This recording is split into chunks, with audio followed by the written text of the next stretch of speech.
Color Outside the Box is a podcast series that focuses on creating a better you. Whether it's advice about family, relationships, raising children in this technological world, marriage, or careers, we seek to find the answers to help you live your best life. So start your Monday morning off right with me, your hostess with the mostest, Princess Miller, on Color Outside the Box right here on iTunes and everywhere podcasts can be heard. Well, good Monday morning, and thank you for tuning in to the Color Outside the Box podcast with your hostess, Princess Miller, and I am here with another special guest, Miss Kristi July. Good morning. How are you? Good morning. I'm great. How are you? I'm doing great. Miss Kristi July has a lot that she's going to be offering up this month, a variety of topics on family and business, and she is the business owner of Rely Delivery Service here in Mobile, Alabama. She's also an assistant principal at a local high school, and she's married, has a family, a beautiful family. And so we're going to talk about all of that. I'm excited. So today we're going to be talking about in sickness and in health. I think this is a very important topic because a lot of times when there is a sickness in the family, whether it's the usually a spouse, a lot of opportunities for disconnection in marriage can take place. And so we're going to talk about your testimony of your husband being fallen ill and how you were able to help him to recover through that, as well as keep the family together, because that's very important. So, Miss Kristi, tell us about you. Well, I am a mother of two. I have a beautiful daughter who's 11 and a handsome son who's 7 or 8. If I tell how old he is, that makes me a year older. But they are great kids, and I have a wonderful husband. We've been in Mobile. Well, he's originally from here. I'm originally from New Orleans.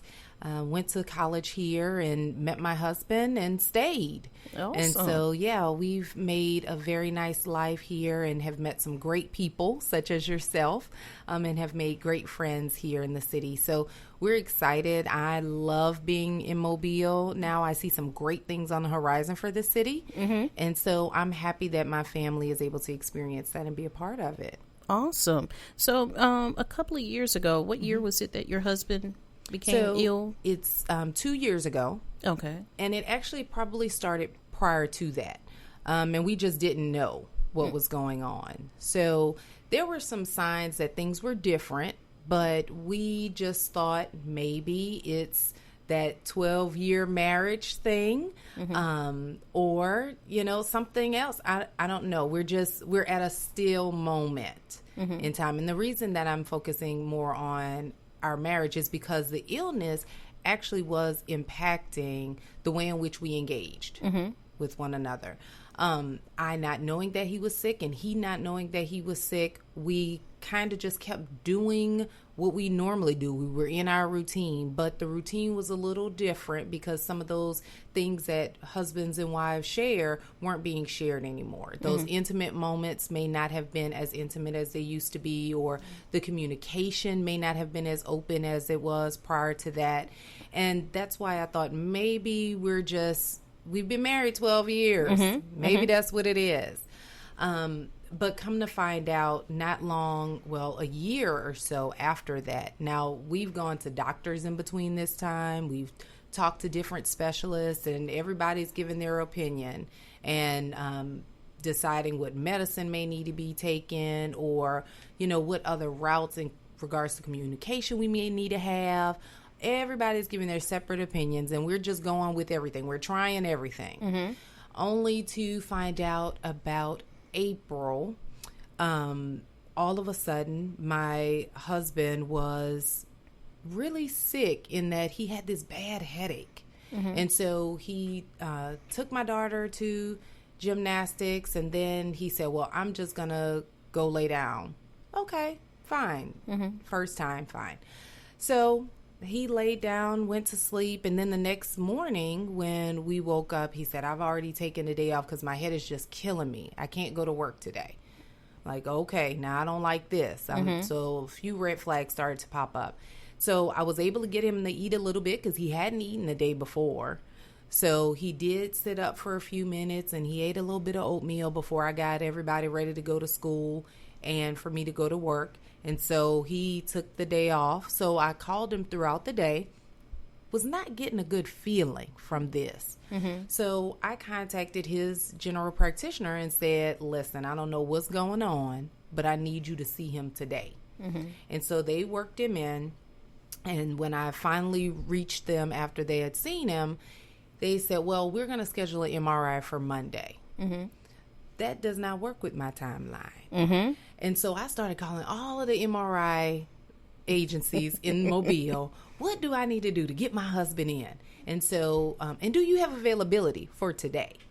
And so they were telling me that I needed reports from the doctor. You know, they have to provide that paperwork in order for the MRI to take place. Yeah. Okay, so I'm trying to connect with the doctor again. No response. Wow. No reply at all. So then we get home, and it's the next day. He does not want to go to work the next day. But in between, I did get him up that day that he went to the doctor, and we finally walked from my front door to the street and back. And we had a little conversation that time, and he was saying, you know, I'm going to get myself together for you and all this. And it was red flags for me, because this is not conversation or talk that we have or words that he ever uses. And you guys are a young couple, too. Yeah, we are. We're 30s, 40s. So, and he's saying, you know, he's trying to get his health together, all of this, and it's just not sitting well with me. And because of our relationship, I tell him in the way that I am, I said, this isn't in my plan. So we're going to fix all of this, because we're going to do what I want to do. And so he laughed, and we went back inside. And of course, the next day, as I said, he was saying he just couldn't go to work again. So he got up at some point during that day, because I got the kids together, got them to school, and he had gotten himself dressed. And when the kids and I arrived home, he was laying on the bed fully dressed, knocked out sleep again. That was the point. Everybody get in the car right now. And so we all hopped in the car. We went to Spring Hill Medical Center, Memorial. And I let the kids and my husband out at the emergency room and walk in, and so I could park the car. And so when I went into the emergency room, I asked the receptionist, could my husband sign himself in? And she said, no, ma'am. He said that you would do it for him. That's something that's not what my husband says or does as well. Another red flag. So I said, okay. So I signed him in, and I said, ma'am, I really think he may be having an aneurysm. Why I thought that, I don't know. But it was just too many red flags that something was wrong, not working. Why are you sleeping so much? You're not eating. You're barely communicating. What in the world? And now also, I'm going to go back a little bit. There were some other signs in that not only, the communication piece and the physical connected piece, but there was also a physical showing in his teeth. One day I told him, I looked at his smile, and he's always had a beautiful smile. That's one of the things that I loved about him, and it attracted me to him. And his teeth were kind of graying, I guess, or darkening, or something was going on. So I'm like, what's wrong with your teeth? Why are they looking like that? And so we're going to the dentist and doing all these things, and still not necessarily getting any better. But that piece is important. So I needed to be sure to include that. So fast forward back to the emergency room. I tell the person, I think he's having an aneurysm, and so they end up getting him to the back. So when they get into asking him all the questions about, who he is, his birthday, all of these kind of things, he can't answer them correctly. Wow. And so it's as if he thinks he's answering it, and he's showing frustration because you are asking him the same question again, and he's like, I just answered that question. But it could be, July, what color is the sky? Dog, cat, green. What? Or when's your birthday? A sunshine tomorrow. Wow. And so all of those were red flags, and I was, of course, in the room with him explaining some things to the nurses that were getting our information, and then they immediately took him back in the emergency room. While there, he was once again not being able to communicate in complete sentences. He's looking at us like, what in the world is wrong? They end up running a CAT scan to find out that he had masses on his brain. And so from there, we were not able to be treated at Spring Hill, unfortunately. I learned that Spring Hill is one of the hospitals that do not have a neurosurgeon on staff. So I had to select out of a few other hospitals. I was able to connect with some people that could tell me who was the best they felt in the city in regards to neurosurgeons. And Spring Hill Hospital was amazing in that they understood when I requested for us to leave immediately. They understood why, and they assisted in making that happen. And luckily, USA, they have two of the best neurosurgeons in the city, and so they also had space for us. So it was nothing but God, honestly. And first off, me being able to handle the entire situation from the beginning, but also for him being able to transfer without any issues, because hospitals don't like transferring patients from one to another, because we're talking about money. And you're talking about liability if something happens and who's to blame. So yes, I know what you're talking about. Exactly. So, but it happened immediately within the same day. And even his nurse was quite surprised that it was able to go through. But we transitioned to USA. He was in the hospital for about a week or two. For that time, nothing but a blessing as well, because I was able to stay with him every single day. I never left. I have a great support system in my family. My family was able to immediately come here and jump in and assist where we needed. His dad and sisters were amazing. As I said, we do have two kids. So my number one priority is to make sure that my kids don't know any different. And so the first day when we took July to the emergency room, my sister-in-law immediately stepped in and was able to get them and was going to take them to school for me. I just needed to get them their school clothes, all of those things. My mom was able to stay with them at home, and she'd bring them to the hospital throughout the time. They thought they were on a field trip. This was a vacation because we got to eat in the cafeteria every day. We got snacks, and they just loved being able to eat what they want to eat with her. So that made the process a little easier, and bearable, I guess.